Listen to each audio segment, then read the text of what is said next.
Era reformasi membuka semua yang dulu tabu, termasuk perayaan budaya Tionghoa. Era ini juga membuka peluang bagi warga keturunan Tionghoa berpolitik, aktivitas yang dulu pernah seolah tertutup. Namun sebenarnya peran mereka di politik tercatat sejak awal berdirinya Republik. Siapa saja mereka? Kita simak dalam segmen Angka Bicara. Di masa pemerintahan Presiden Soekarno, paling tidak tercatat ada 4 nama keturunan Tionghoa yang menjadi menteri, yaitu Oy Chu Tat, Ong Eng Di, Suwandi, dan Lee Kiat Teng. Selain menjadi menteri, mereka juga punya cerita lain seperti Oy Chu Tat yang pernah dipenjara tanpa pengadilan atas tuduhan keterlibatan gerakan 30 September. Ong Eng Di pernah menjadi penasihat delegasi Indonesia saat perjanjian Renville. Sementara Lee Kiat Teng aktif di Partai Syarikat Islam Indonesia atau PSII. Selain pejabat negara, ada sejumlah nama penting dalam perjalanan Republik di era Orde Lama yang juga keturunan Tionghoa. Kita akan bahas nanti. Namun sebelumnya kita lihat bagaimana dengan Orde Baru. Di era pemerintahan Soeharto, tidak ada perayaan Imlek atau Tahun Baru untuk warga Tionghoa. Secara politik juga tidak banyak yang berkiprah, terutama sebagai pejabat negara. Hanya pengusaha Bob Hasan yang pernah menjabat posisi penting sebagai menteri.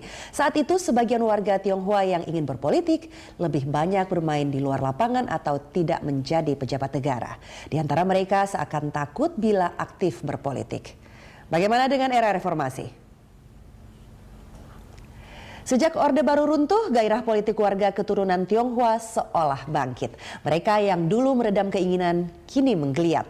Sejumlah jabatan menteri pernah dipegang, diantaranya ada Kwi Kian Gi, Marielka Pangestu, dan juga Menkumham Amir Syamsuddin, putra Makassar keturunan Tionghoa. Dan jangan lupakan, Gus Dur, Presiden keempat Republik ini, berkali-kali mengatakan bahwa ia keturunan Tionghoa. Nah, itu tadi adalah pejabat-pejabat negara di 3 era. Sebetulnya banyak politisi keturunan Tionghoa yang berkiprah di kancah nasional. Bahkan seorang pahlawan nasional Indonesia adalah keturunan Tionghoa. Siapa saja mereka yang berperan di politik? John Lee atau Lee Cheng Chuan adalah perwira tinggi TNI Angkatan Laut. Meninggal pada 27 Agustus 1988 dan dimakamkan di Taman Makam Pahlawan Kalibata. Pada 9 November 2009, John Lee ditetapkan sebagai pahlawan nasional.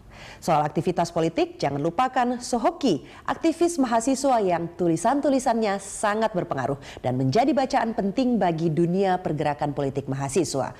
Sohoki adalah adik kandung Sohok Jin atau lebih dikenal dengan nama Arif Budiman yang juga seorang aktivis politik yang kini menetap di Australia. Dan juga jangan lupakan Yap Thiam Hien yang kini namanya menjadi sebuah penghargaan bagi para pejuang hak asasi manusia.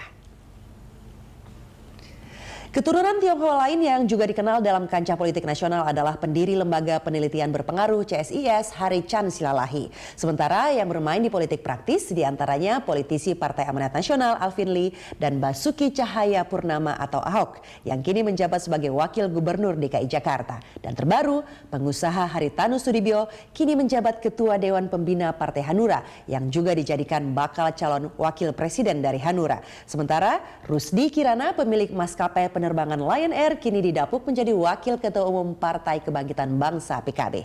Itulah sebagian mereka.